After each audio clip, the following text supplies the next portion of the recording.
Au sommaire, implication de l'Ouganda dans l'activisme du M23 à l'est de la République démocratique du Congo. Le gouvernement congolais veut avoir des clarifications des autorités ougandaises. C'est ce qu'a indiqué le porte-parole du gouvernement, Patrick Muyaya, lors de sa dernière sortie médiatique. Vous aurez plus de détails dans ce journal. Et à l'international, la Côte d'Ivoire souhaite accroître son approvisionnement local en protéines animales, car celle-ci joue un rôle important dans la sécurité alimentaire ainsi que le secteur halieutique. C'était là les sommaires, madame, messieurs, bonsoir, bienvenue dans ce journal. Je l'ai annoncé en titre, les autorités de la République démocratique du Congo veulent avoir des clarifications des autorités de l'Ouganda concernant l'implication de leur pays dans l'activisme du M23 dans la partie orientale du Congo-Kinshasa. C'est ce qu'a indiqué le ministre de la Communication et Médias, Patrick Muyaya, lors de sa sortie médiatique de ce lundi 15 juillet à TV5 Monde. Suivez. Alors que les experts de l'ONU viennent de confirmer le rôle que joue l'Ouganda dans l'activisme de M23 soutenu par le Rwanda dans l'est de la RDC, les autorités de Kinshasa qui confirment ces informations veulent des clarifications de la part de l'Ouganda qui combat d'ailleurs aux côtés de la RDC contre les ADF. Pour nous, nous avons posé des questions, que ce soit au plan diplomatique. Ma collègue des Affaires étrangères s'en est assurée, que ce soit au plan militaire où le chef d'état-major général de nos forces armées a rencontré son homologue ougandais. Nous attendons de la clarification parce que vous ne pouvez pas comprendre que nous avons par exemple de militaires ougandais qui décèdent à côté de militaires congolais dans le Grand Nord en train de combattre les ADF qui sont des Ougandais au départ. Et on ne peut pas comprendre que d'autre part, ils sont en mesure d'apporter un appui à un mouvement terroriste au Rwanda. Le 5 juillet dernier, les États-Unis d'Amérique ont proposé une trêve humanitaire pour permettre aux populations d'accéder à l'assistance. Un principe qui a été rompu, à en croire un communiqué de l'armée au Nord Kivu. Le porte-parole du gouvernement a également dénoncé une attaque ce 15 juillet ayant causé des morts et des blessés. Parce que vous parlez de la trêve, ce matin même, 3 enfants sont morts de bombardement venus du Rwanda et 6 autres ont été blessés. Mais lorsque vous observez, depuis que la trêve a été décrétée, nous assurons que nous faisons notre part parce qu'il est urgent pour nous de nous assurer que nous apportons l'appui qu'il faut aux populations déplacées parce que c'était une trêve humanitaire au départ. C'est vous dire les niveaux de barbarie du régime rwandais qui, fort malheureusement avec cette parodie d'élection, pourra penser continuer ses aventures. Malgré une situation sécuritaire délétère, les autorités de Kinshasa réaffirment leur détermination à mettre fin à cette guerre. Et puis le vice-premier ministre, ministre de l'Intérieur, Sécurité, Décentralisation et Affaires coutumières, Jacquemin Chabani-Loukio, a bouclé son séjour dans la partie nord de la province du Nord Kivu, précisément dans la ville de Butembo, hier lundi 15 juillet 2024, s'adressant à la presse avant de prendre son vol pour Goma. Le VPM Chabani est revenu de la levée de l'état de siège, est revenu sur la levée de l'état de siège, la gestion des Wazalendo appelée officiellement les volontaires patriotes ainsi que les assurances du chef de l'État et celui du gouvernement souminois à la population pour l'instauration de la paix au terme de cette mission dans la partie grand nord de cette province. Je vous propose de le suivre. C'est une mission d'itinérance principalement à caractère sécuritaire. Vous-même, vous l'avez dit que la contrée connaît des moments difficiles et particuliers. Donc le président de la République et Madame Son Excellence la Première ministre ont jugé utile que nous puissions venir avec les collègues du gouvernement, accompagnés aussi d'une délégation de l'Assemblée nationale, principalement pour échanger avec les forces vives de la ville et de la contrée, prendre les informations utiles, mais aussi les réconforter, les rassurer qu'ils ne sont pas seuls, abandonnés, que le gouvernement de la République s'implique davantage pour mettre fin à toutes ces difficultés, mettre fin à cette guerre et pour que le retour de la paix soit effectif dans les délais les plus brefs. Je crois que vous êtes sans ignorer que le président de la République, commandant suprême des forces armées, a convoqué le Conseil national de défense depuis bientôt une semaine. Les différents responsables aussi qui sont ici en opération ont été rappelés à Kinshasa. Les réunions se poursuivent et dans un délai assez bref, les conclusions de cette réunion vont faire l'objet de cet espoir-là que vous attendez en termes d'évaluation, de restructuration et de la mise en place d'une nouvelle stratégie. Nous leur avons rappelé qu'à l'initiative du président de la République, avant les élections, il avait été organisé une table ronde pour évaluer cette question-là et qu'aux résolutions de cette table ronde, il avait été levé l'option de la levée progressive de l'état de siège. Malheureusement, il y a eu le processus électoral et la mise en place des institutions assez difficiles. Ça a pris du temps du moins, mais le gouvernement s'emploie et s'implique à l'application de ces résolutions. Donc il y a un travail qui est en train d'être fait pour pouvoir à ce que dans les jours qui viennent, selon aussi que les conditions sécuritaires vont le permettre, on puisse arriver à l'exécution de la volonté des résolutions de la table ronde sur l'état de siège.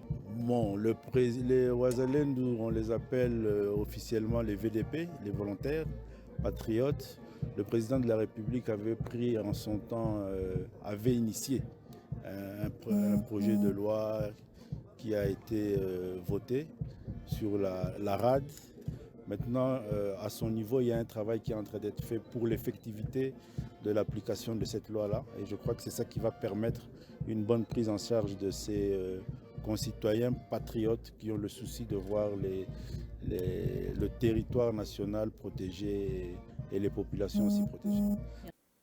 Restons toujours dans ce volet sécuritaire. L'Ouganda est-il complice de l'armée rwandaise dans le soutien du M23? Pour la première fois, le gouvernement de Kinshasa affirme que les rebelles se renforcent en personnel et en matériel venus du Rwanda et de l'Ouganda, de quoi exacerber les suspicions sur le rôle de l'Ouganda dans l'agression. Que devrait être l'attitude de la RDC? Le gouvernement central doit-il déclarer ouvertement Kampala comme agresseur? Nikez Kibelbel, expert en matière sécuritaire, nous propose sa lecture de choses. Il a été joint par Patrick Ilunga.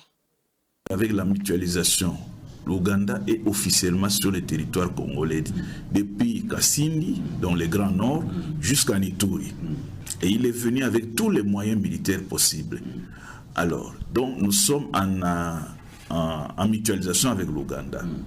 Nous savons aussi, et tous ceux qui habitent l'Est savent que l'Ouganda, c'est le frère aîné du Rwanda. Le pouvoir ougandais, c'est ce pouvoir qui a installé le pouvoir rwandais. Donc, d'une manière ou d'une autre, ils ne peuvent pas se trahir. Nous savons aussi que pour que Bunagana tombe, il a fallu le concours de l'armée ougandaise. Nous sommes dans la réelle politique où les rapports de force comptent. Aujourd'hui, dans les rapports de force, il est démontré que nous sommes faibles. Ce n'est pas une injure, mais c'est une réalité. Nous sommes faibles pour affronter le Rwanda sur notre sol. Et si nous ajoutons encore l'Ouganda, nous serons davantage faibles. C'est simplement le rapport de force. Mais les rapports de force sont dynamiques. Ça peut changer. Les jours où ça change, vous allez voir que même l'Ouganda va sortir de lui-même. Mais il faut aller au-delà. Nous le disons toujours. Dans la diplomatie, nous devons toucher ceux qui financent ces deux pays. Je reviens régulièrement sur la multinationale Total Energy. L'armée ougandaise protège le bloc pétrolier du lac Albert. La brigade de montagne de l'armée ougandaise est formée par la France, formée, équipée par la France. L'armée rwandaise protège le bloc gazier au Mozambique de Total Energy. L'armée rwandaise, la brigade est financée, équipée par la France. Si nous faisons pression sur ces pays-là, vous allez comprendre que nous pouvons.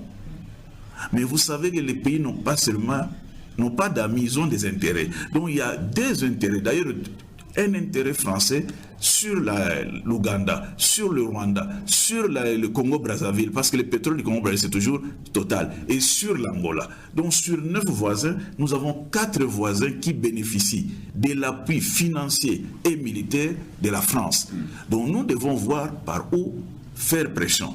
Et la deuxième pression, qui serait d'ailleurs la première, c'est sur les États-Unis. Museveni a été installé par Washington avec un plan. Et ce plan, après l'installation de Museveni, on a installé Paul Kagame. Donc c'est le plan anglo-saxon sur notre pays. Donc il faut que nous puissions faire pression sur les États-Unis, pression diplomatique s'entend, sur les États-Unis. Il n'y a que eux qui peuvent dire au Rwanda de sortir et à l'Ouganda d'arrêter. Et puis, le gouverneur militaire de la province de l'Ituri a visité l'hôpital général de référence de Bunia, où 53 enfants et adultes victimes de bec de lièvre ont subi une opération chirurgicale gratuite, une opération qui bénéficie de l'appui financier et technique de l'organisation humanitaire Samaritain Purs. Le lieutenant général Johnny Luboya a salué ce travail qui redonne le sourire non seulement à des Ituriens et d'autres Congolais. Suivez-le dans cet élément réalisé par Jojo Moulamba. En tout cas, je suis très heureux parce que avoir encore, malgré tout ce que les gens disent, avoir encore cette grande équipe venir chez nous pour rendre le sourire encore une fois aux enfants. Même pas aux enfants seulement, parce que vous avez vu aussi des personnes âgées. Je viens d'apprendre que dans d'autres provinces, notamment Baouélé, Owélé, on considère que les femmes qui font ces enfants-là, ce sont des porte-malheurs. Et vous vous rendez compte que ces enfants-là vont rentrer bien avec leur sourire. Et c'est une grande équipe là qui se sacrifie. Ils sont venus des États-Unis, de partout au monde pour faire ce travail, pour les Congolais en Ituri. L'Ituri rend le sourire. Non seulement pour les Ituriens, mais pour les autres aussi. N'en déplaise à ceux-là qui veulent toujours montrer, toujours s'obstiner à dire qu'il y a l'insécurité. Voilà, ils sont là, cette équipe. Venus des États-Unis, ils sont venus chez nous. Est-ce que ça ne peut pas interpeller les mauvaises langues? Même si c'est vrai, il persiste encore un peu d'insécurité dans la zone minière, là-bas, où les gens veulent contrôler les mines, tout simplement. Autre chose à présent, les entreprises congolaises qui vont travailler au sein du programme sino-congolais comme sous-traitant de la société sino-congolaise des infrastructures CISC SA ont été reçues le lundi 15 juillet 2024 à l'Agence congolaise des grands travaux. Il était question pour le directeur de la direction des gestions des projets sous financement du programme sino-congolais de l'Agence congolaise des grands travaux d'échanger avec eux autour du programme sino-congolais et son processus de contractualisation avec ces entreprises congolaises. Suivez. Ça, c'était un peu un bref aperçu. C'était une réunion de fixation des règles de jeu dans le cadre de la sous-traitance telle qu'instaurée dans le programme sino-congolais après la signature du 5e avenant en mars 2024. Autour de la table de la salle de réunion de la direction générale de la CGT à l'immeuble Likasi, dans la commune de la Gombe, l'après-midi de ce 15 juillet 2024, la direction de gestion des projets financés par le programme sino-congolais avec les entreprises Adi Construct, UPC, Guamping, Mexico SA, Horizon CS et Mongabana, pour ne citer que celle-là. Dominique Moulumba Mikia, directeur et président de Séan, a expliqué aux hôtes de la CGT ce qui est attendu d'eux sur le 7 projets déjà sous-traités. Il a notamment insisté sur les rapports qui devront lier les entreprises sous-traitantes, CISC SA et la CGT, qui est maître d'ouvrage délégué du ministère des ITP dans la gestion de ces projets. Un exposé qui a eu le mérite d'éclairer la lanterne de ses interlocuteurs. Benoît Adimachi est directeur général de l'entreprise Adi Construct. On ne comprenait pas avant, et ce sont nos minerais, ce sont les Chinois qui viennent, non, ils le prennent, ils vont travailler eux-mêmes.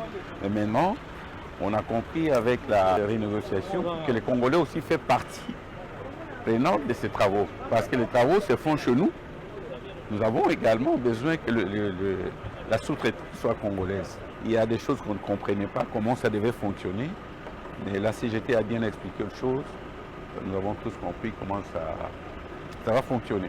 Sur la liste de ces projets sous-traités, nous pouvons citer l'aménagement de Lumumba-Ville au Sankourou, la construction de l'université de Mbandaka à l'Équateur, la construction de l'aéroport de Lodja au Sankourou, la construction de l'aéroport de Chikapa au Kasaï ou encore la construction de la voie d'accès au stade de Bunia en province d'Ituri.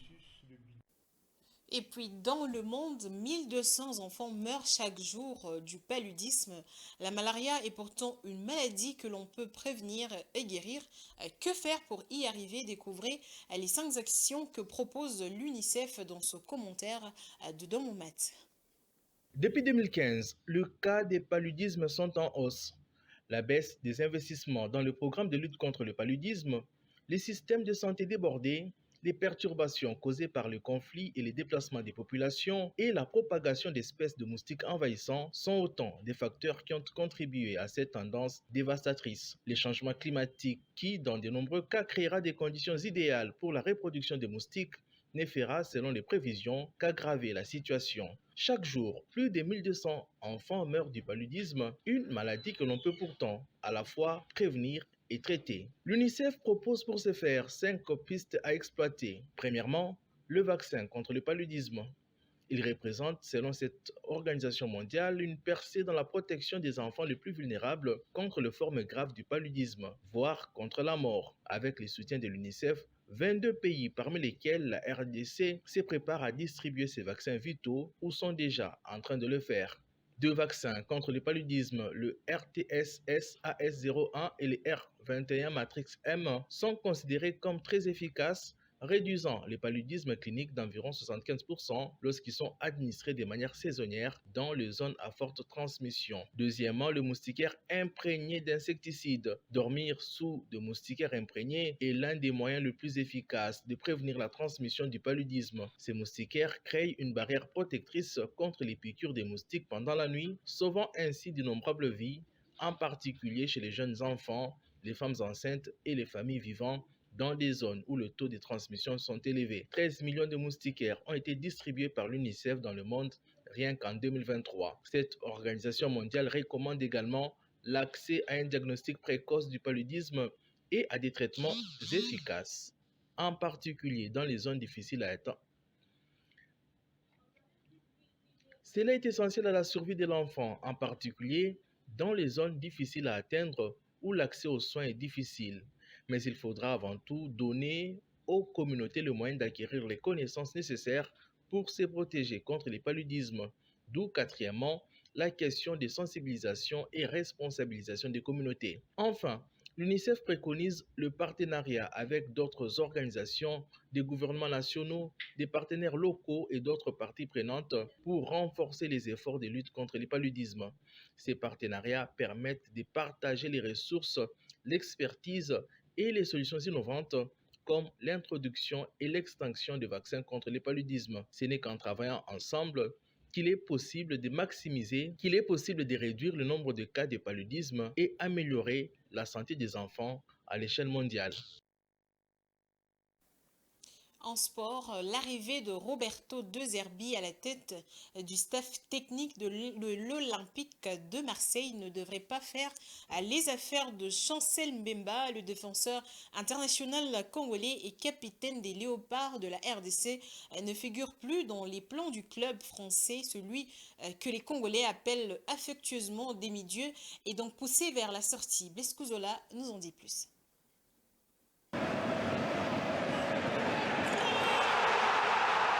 Une année de la fin de son contrat, le Léopard Chancel Mbemba fait partie de joueurs dont la direction marseillaise souhaite se séparer avant le début de la saison prochaine.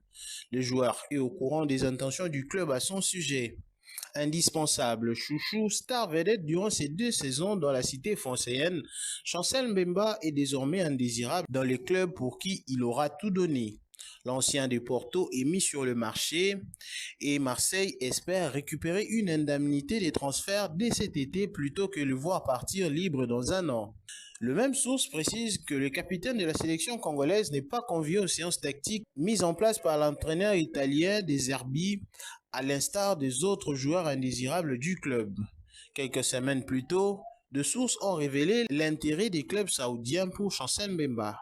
Mais du côté des supporters phocéens, un départ de Chancel Mbemba serait une sanction vraiment imméritée. Même pour nous les Congolais, vu la saison spectaculaire que Mbemba a réalisée, même si Marseille n'avait pas répondu aux attentes des supporters, bien sûr, qualifiés en Ligue des Champions et Europa League.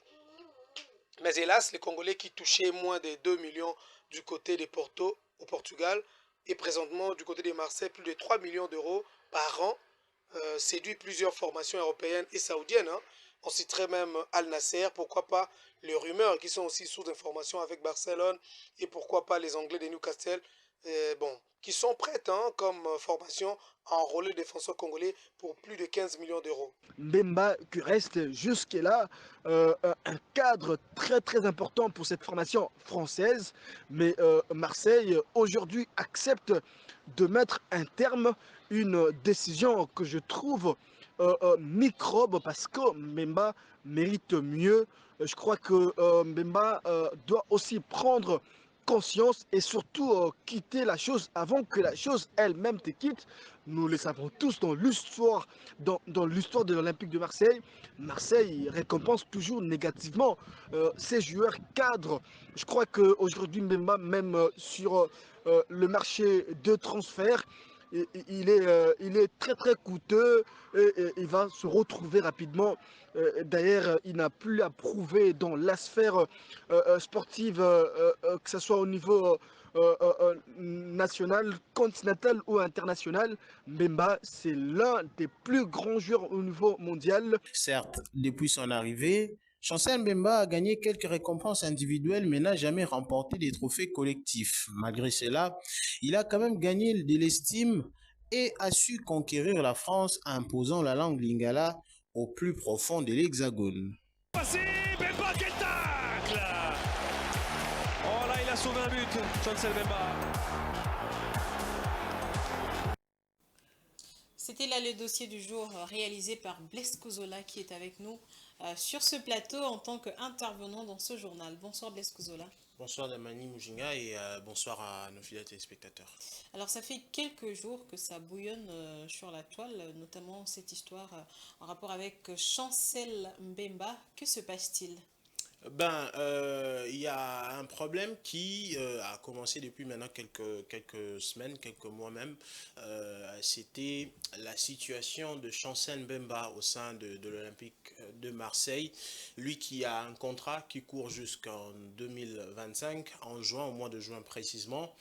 Et en temps normal, il devait normalement renouveler son contrat avec le Marseille. Sauf que les négociations n'ont jamais débuté et aussi la position exacte de Chancel Mbemba, on ne la connaissait pas trop, mais sinon à la fin de la saison, lorsqu'on lui a posé des questions sur son avenir, il avait répondu en disant qu'il va aller jusqu'au bout de son contrat, c'est-à-dire jusqu'en 2025. Et étant donné que les dirigeants marseillais ont changé aussi de sélectionneur, il s'appelle Roberto De Zerbi, le sélectionneur, le coach italien de cette équipe de Marseille qui vient de Brighton en Premier League anglaise, lui, qui ne veut plus de Chancel Mbemba, bien évidemment, dans son équipe, qui n'entre pas dans son plan, tout comme les autres cadres de l'équipe, comme Paolo Lopez, mais aussi Samuel Gigot, ces joueurs-là. Et Chancel Mbemba, qui, en tout cas, a fait la pluie et les beaux temps dans cette équipe de Marseille en deux saisons, et aujourd'hui un peu qui n'est pas dans le plan de Marseillais. On ne comprend pas pourquoi est-ce que un joueur d'une grande envergure comme Chancel Mbemba doit ne plus être dans le plan d'un entraîneur qui a en tout cas effectivement beaucoup sauvé cette équipe de Marseille.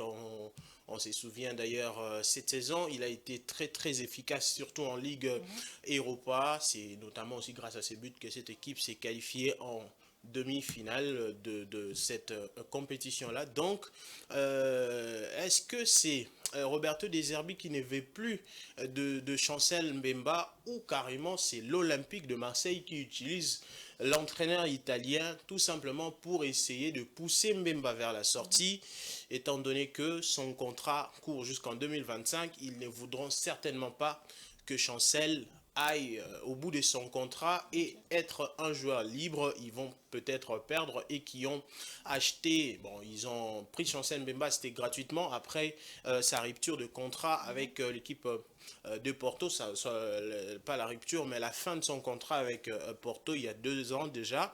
Donc je crois qu'il y a des questions à se poser si c'est l'Olympique de Marseille, à travers son président Pablo Longoria, qui veut mettre Chancel Mbemba hors d'état de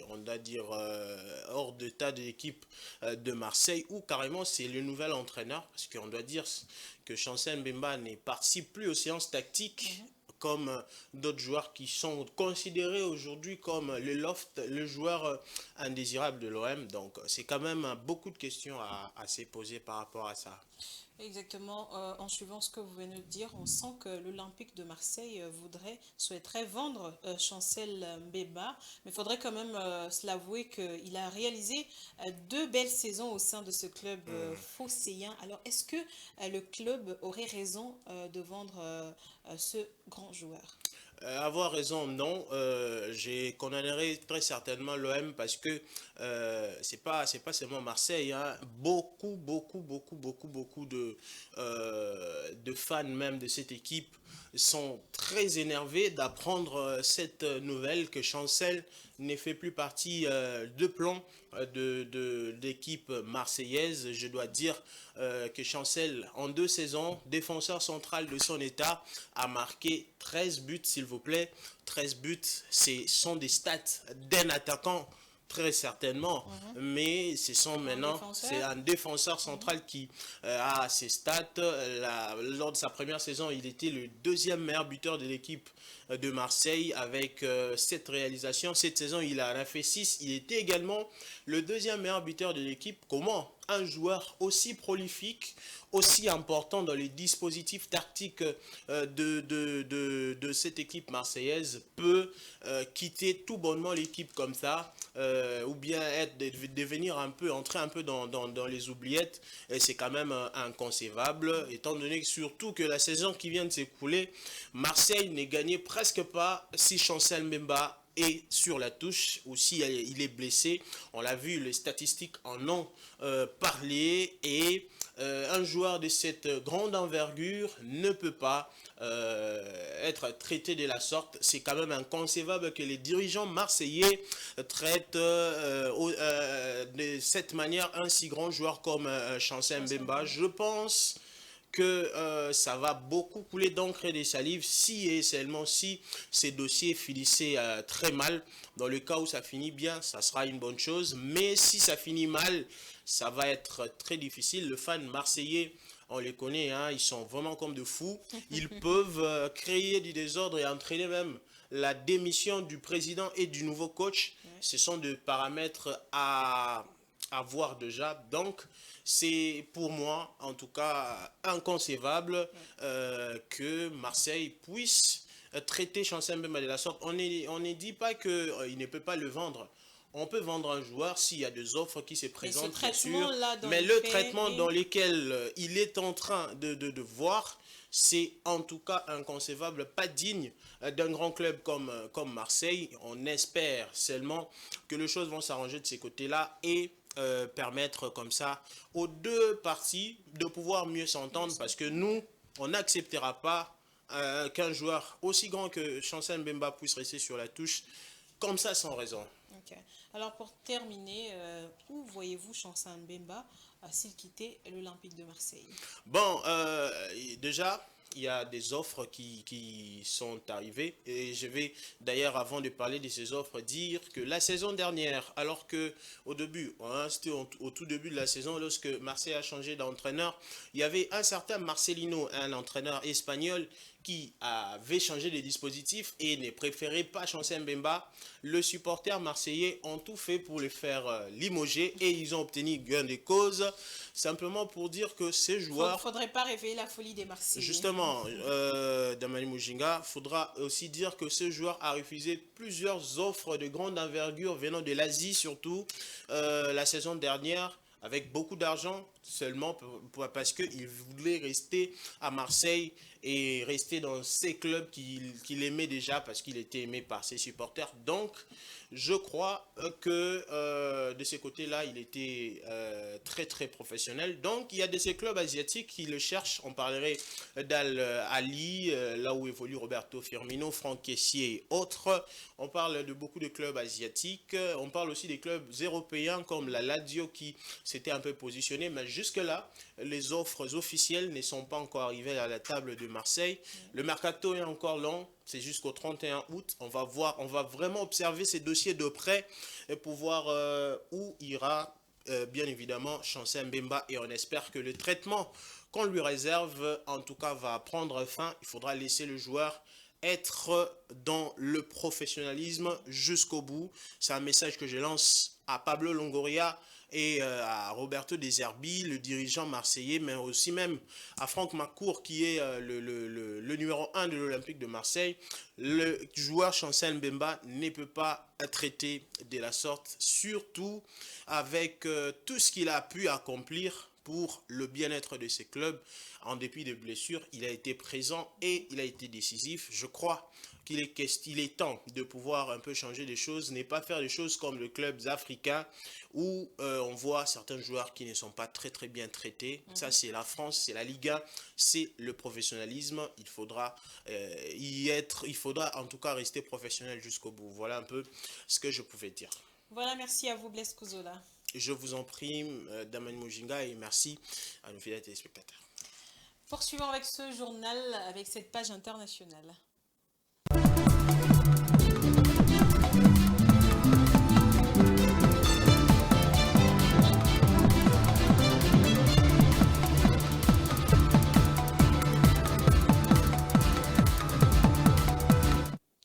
Je l'avais dit au sommaire, en Côte d'Ivoire, les ressources animales et halieutiques jouent un rôle tout aussi important que les cultures vivrières dans la sécurité alimentaire. Les pays qui importent plus de la moitié de ses besoins en protéines animales souhaitent accroître l'approvisionnement local. Suivez.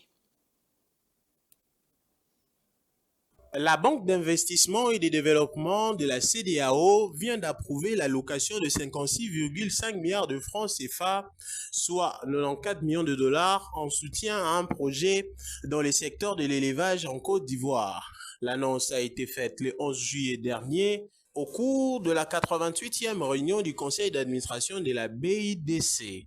Le dit projet porte sur la construction d'un abattoir ultramoderne et d'un institut de santé publique vétérinaire. Si des détails supplémentaires n'ont pas été révélés, on sait que cet appui financier de la BIDC vise à soutenir la politique nationale de développement de l'élevage, de la pêche et de l'aquaculture, PONADEPA en sigle.